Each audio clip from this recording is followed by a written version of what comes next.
Hello class, welcome to this week's filmmaking lesson. So today, before we get started, I just want to do a sponsor video for you guys.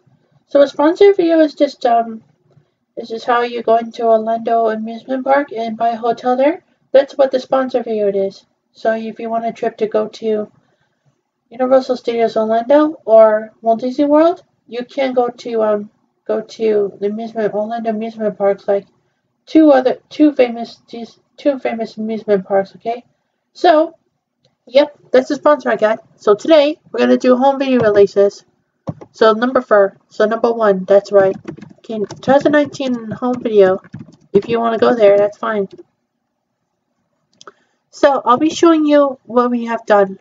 Okay, this one's subject to change, but it's kind of good. Okay, we did this. Yep, we did this. Okay, let's go down a bit. We did this. Yep. Okay, we did this. Yep. No, we did not do this. We did not do this. Stay tuned. This is a 1994 2 version, so let's read the plot. Roy Noble, John Ritter, is a struggling Seattle plumbing salesman, former fencing athlete, and couch potato who lives in his neglected wife Helen. Pam Dauber, a vitamin product senior manager. After a fight, which involved Helen smashing the family television screen with one of Roy's fencing trophies as a wake-up call to reality, Mr. Spike, Jeffrey Jones, appears at the couple's door, offering them a new high-tech satellite dish system filled with 666 channels of programs one cannot view on the four big networks: CBS, NBC, ABC, and Fox.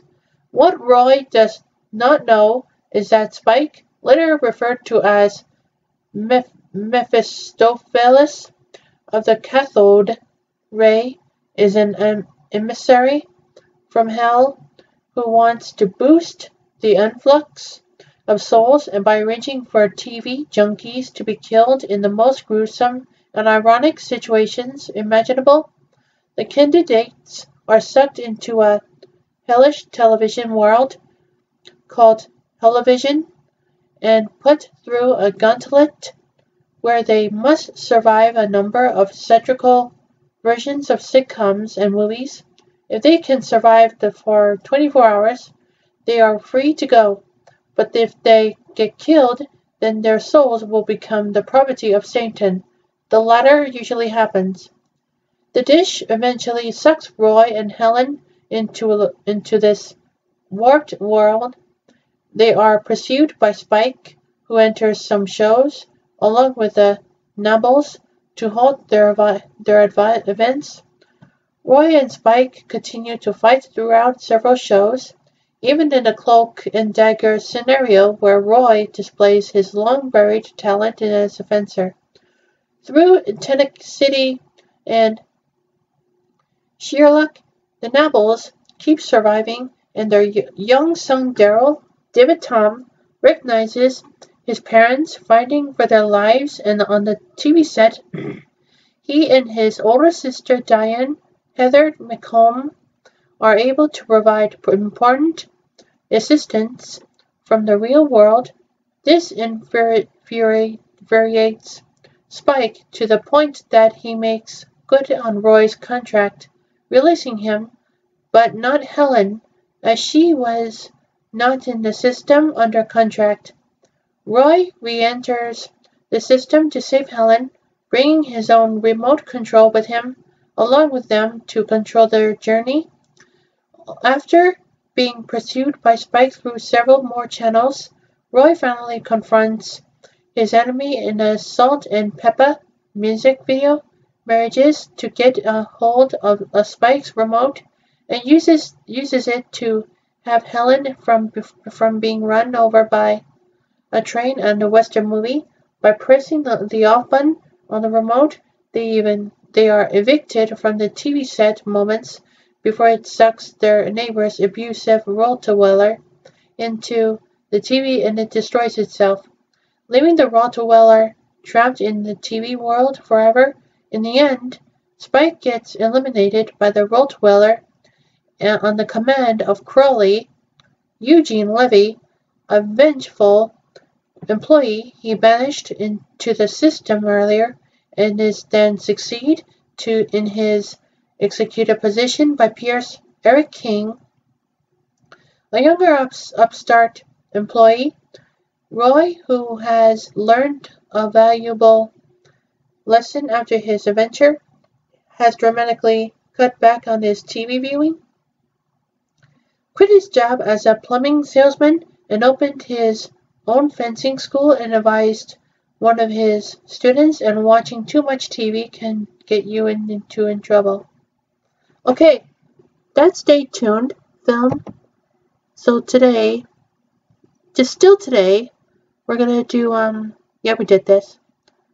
Okay, we did this, yeah, we did this, but we did not do this the night before time. It's a 1988 movie, so let's read the plot. During the age of the dinosaurs, a massive famine forces several herds of dinosaurs to seek in an oasis known as the Great Valley. Among these, a mother of the diminished longneck herd gives birth to a single baby named Littlefoot.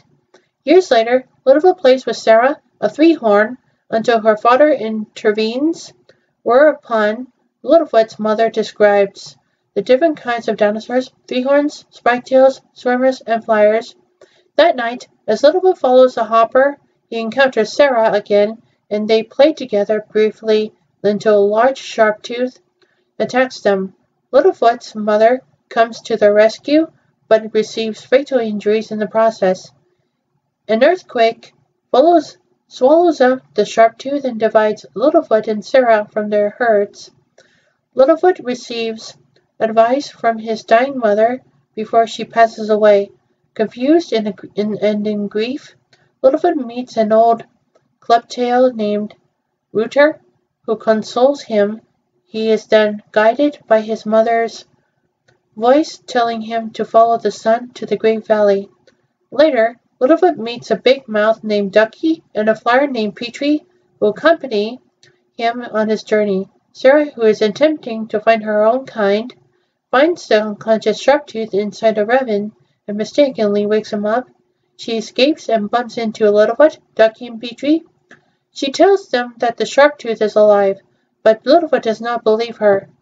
As Sarah describes her encounter, she accidentally flings Ducky into the direction of a hatching spiketail. One she names Spike and inducts into the group. Seeking the Great Valley, they discover a cluster of trees, which is abruptly depleted by a herd of longnecks. Searching for remaining growth, they discover a single leaf-bearing tree and obtain food by stacking up atop each other and pulling it down. Sarah remains aloof, but at nightfall, everyone, including herself, gravitates to Littlefoot's side for warmth and companionship. Yeah. The next morning, they are attacked by the Sharptooth, but they escape through a tunnel too small for him. Beyond this, they discover landmarks mentioned by Littlefoot's mother. Sarah subordinately decides to go another way, but Littlefoot refuses, and their ensuing fight leads to a schism that divides him from the others. However, when Ducky and Spike become endangered by lava and Petrie gets stuck in the tar pit, he returns to rescue them. They then rescue Sarah as she is being ambushed by a pack of domeheads. Ashamed of her fear and behavior, and reluctant to admit her mistake, Sarah leaves them in tears. Later, while crossing a pond, Petrie overhears the Sharptooth nearby. The group devises a scheme to lure them to the pond and drown him in the deep side using a nearby boulder. During the ensuing struggle, a draft from the shark-toothed nostrils enables Petrie to fly for the first time. The plan nearly fails when the shark-tooth begins attacking the boulder, while the group attempts to push it onto him. However, Sarah reunites with the group, and she allows them to push the shark-tooth and the boulder into the water below. The shark-tooth momentarily takes Petrie down with him, but he later emerges unharmed. Littlefoot alone follows a cloud resembling his mother, which guides him to the Great Valley. He is then joined by the others. Upon arrival, the five are reunited with their families. Petrie will impress his family with his newfound flight. Dougie introduces Spike to her family, who adopt him. Sarah reunites with her father, and Littlefoot rejoins with his grandparents. The group then rejoins at the top of the hill and embrace each other in a hug. I think it's 9:30 already. Alright. Okay, so Fox, yes, we did. Yes, we did. Yes, we did. Yes, we did. Yes, we did. Yes, we did. Yes. That's that. Okay, that's good. That's good. Yes. Let's see. Yes, yes. Yes, yes. Yes. Yes. Yes. Yes. Yes. Yes, sir. Yes. Probably yes. Yes. Yes. Yes. Yes. Yes. Yes. Okay. We're gonna do, Can You Ever Forgive Me? Alright. Can You Ever Forgive Me is a Fox thing. Alright? Okay, I'll show you the story. Here's the plot.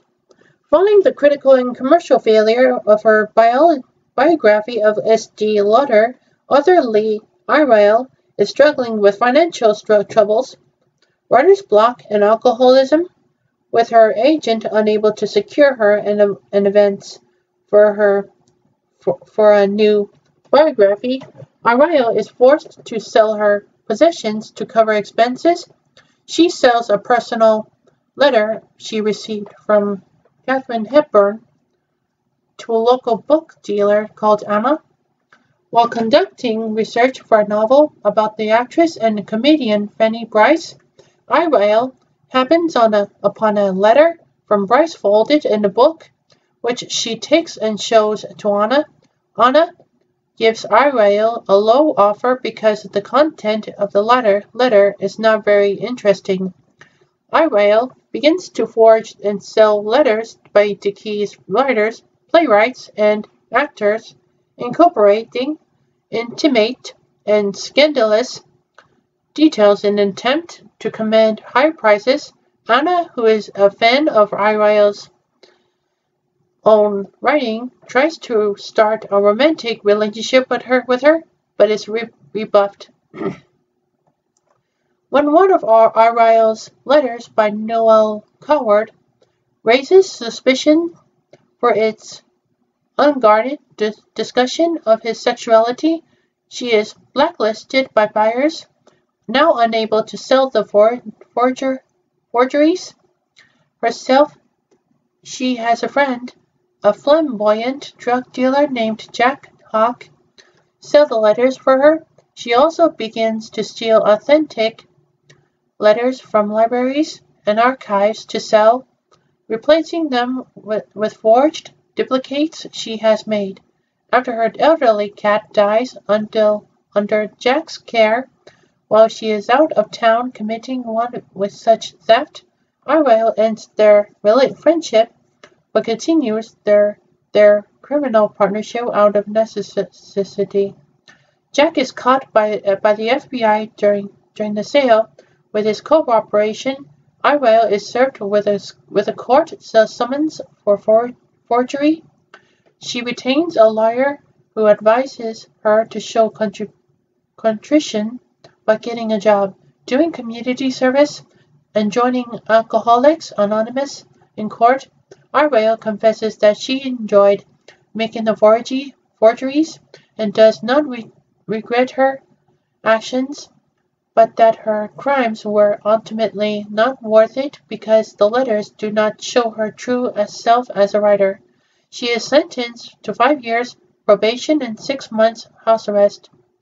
Sometime later, Araya reconciles with Jack, who is now dying of AIDS. He asks his permission to write a memoir about their escapades, to which he agrees. She passes a store window and sees a letter she forged by Dorothy Parker on sale for $1,900, considerably more than the amount she had received for it in the first place. Disgusted, she writes the store owner a sarcastic letter in Parker's voice, from beyond the grave, as it were. Realizing the letter he is selling is a fake, the owner goes to remove it from the window, but decides to keep it on display. Okay, so we're going to do the front runner next. Here's a plot. It's a short plot. Gary Hart, a U.S. Senator from Colorado, is a widely accepted frontrunner in the race for the Democratic presidential nomination. After losing the 1984 nomination to Vice President Walter Mondale, Hart decides to run for President of the United States. At one point during his campaign, against the will of his manager Bill Dixon, Hart challenges the press and public to follow him around while he's not campaigning on weekends. This proves to be a mistake when in 1987, photos of him and journalist Donna Rice are published by Miami Herald reporters in a desperate attempt to clear his name. Hart tries to fix his reputation at the news event concerning the affair, but to no avail. Because of the consequences of his actions, Hart is disgraced, berated by Dixon, and forced to drop out of the campaign while his wife Aletha remains to be close with him. Donna also announces that she has personally denied sleeping with the now former senator. Okay, that's the front runner. Let's look upon Overlord. Okay, here's a plot to this film. It's a long plot. On the eve of D-Day, the 5th of June, 1944, a paratrooper squad led by Sergeant Rinson is sent to destroy a German radio tower on an old church. However, their plane is shot down before they can reach their target, leaving only 5 apparent survivors. Corporal Ford and soldiers Boyce, Tibbet, Chase, and Dawson. Dawson is killed by a landmine, but the team continues onward, running into a French woman named Chloe, who agrees to take them into the village where the radio tower is located.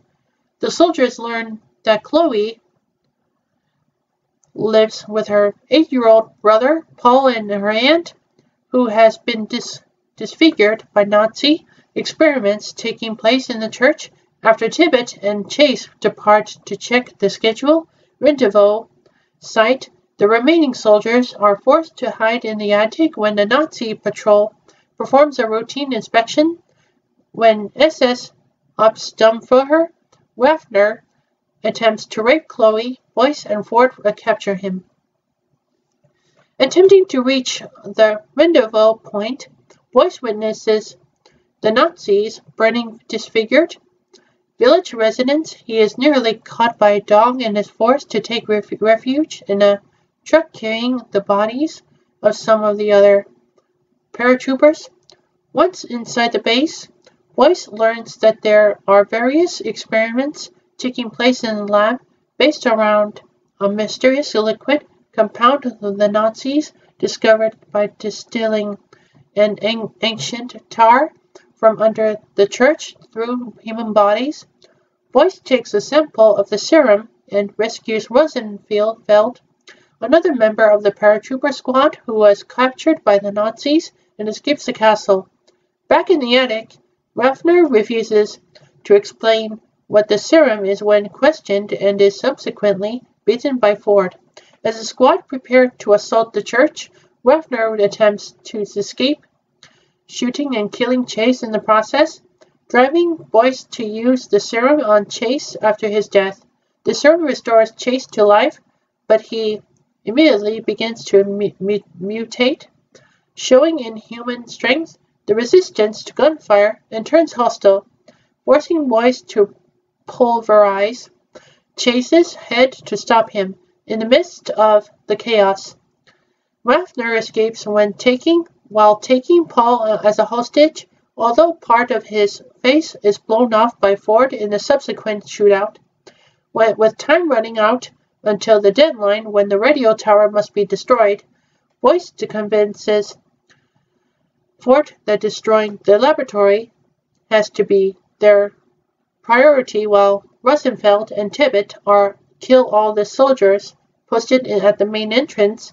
Ford, Boyce, and Chloe enter the base through the sewers Boyce previously used to escape, with Boyce and Ford planting the explosives while Chloe rescues Paul.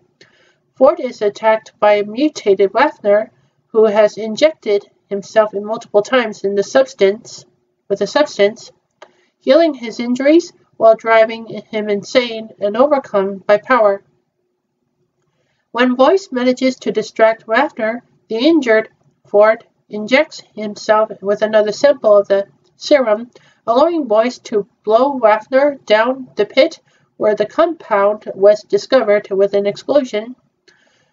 But Ford then forces Boyce to leave him behind and finish setting off the dynamite, believing on neither side should possess the serum.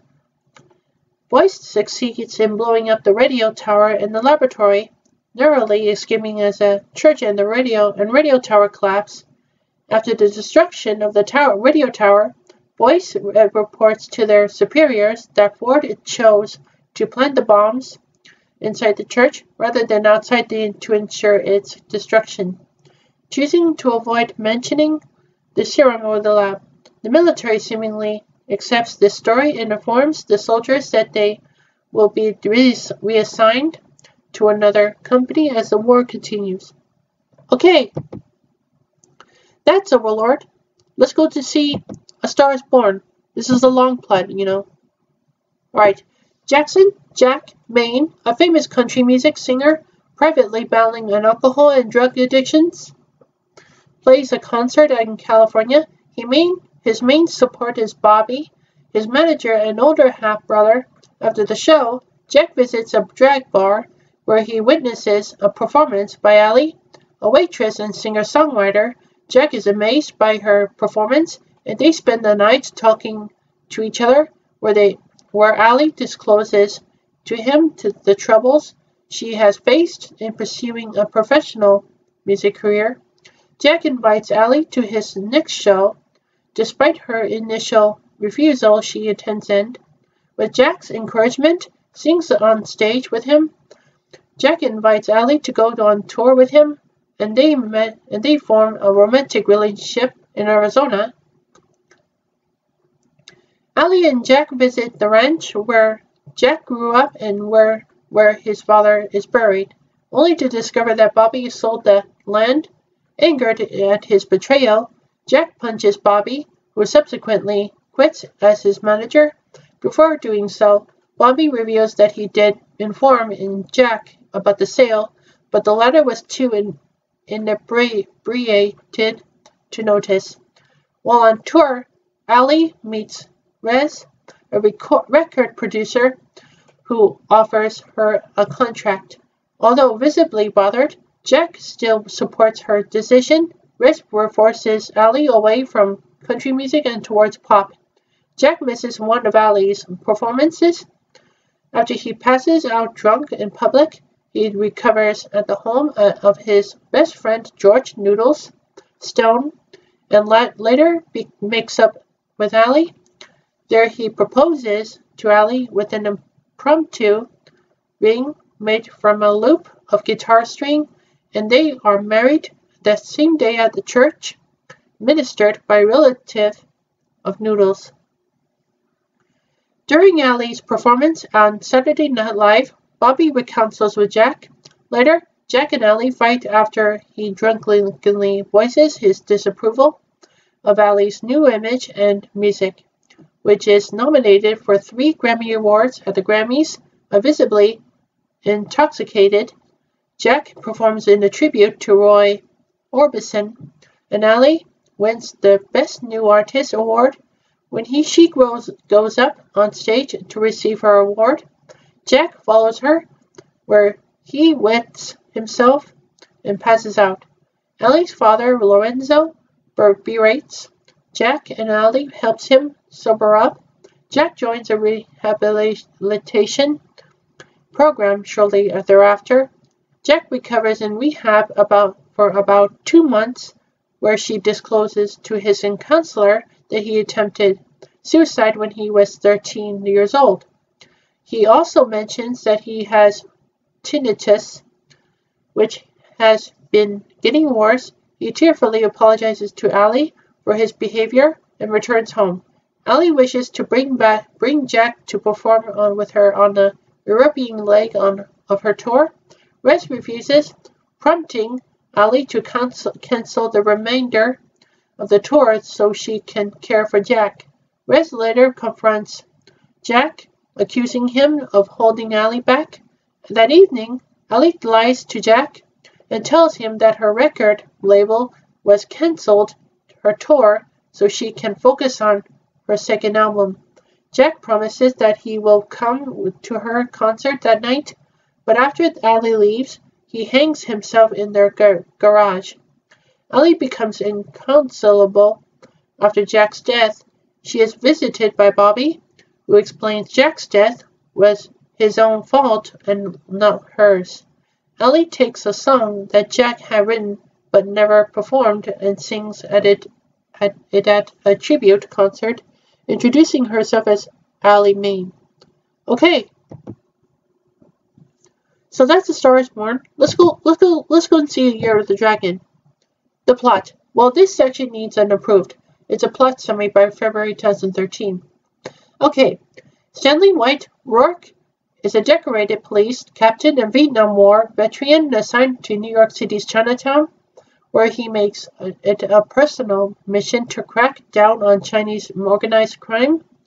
White comes into conflict with Joey Tai Lone, a young man who ruthlessly rises to become the head of the Chinese Triad societies, and as a result of his ambition, creates a high profile for himself and the Triad's activities. Together they end the uneasy truce that has existed between the Triads and the police precinct. Even as they conduct a personal war between themselves, the married captain also becomes romantically involved with Tracy Sue Ariani, a television reporter who comes under brutal attack from the criminals, as does White's long-suffering wife. This makes him even more determined to destroy the Triads, and especially Joey Tai. White also hires an up-and-coming Chinese rookie cop, Herbert, to go undercover as one of Tai's restaurant workers. Herbert manages to get inside information on a drug shipment, but is betrayed by corrupt cop Alan Paris and loses his life when Tai is informed by Paris that Herbert's a cop. Now that Tai has raped Tracy, killed his wife and Herbert, White wastes no time in confronting Tai just as the shipment comes in. At the harbor, Tai and his bodyguard are on their way to the shipment when White attempts to arrest them. Paris drives by yelling abuse. White shoots and kills Paris, but Tai draws a gun and shoots White in the head, accidentally killing his bodyguard. Tai flees on a train bridge. That leads to a showdown where White and Tai run at each other while shooting bullets recklessly. White shoots Tai, leaving him wounded. Rather than suffer, Tai asks, while for White's gun to die in front of him. Okay, that's a home video I got. Let's talk about Kimono Friends 3 mobile game. Well, it's a new opening to Kimono Friends 2. It's a new episode 6 where Debusky Biscuits XPPP is performing an original opening theme song for Kimono Friends 2. So now, the Kimono Friends 2 opening song is pretty new. So, anyway, the ending theme was really new by Gothic X Luck. So yes. So, yep, it's Kimono Friends 3. We have all the animals. We could do parts of this. These little things. So second, we're gonna do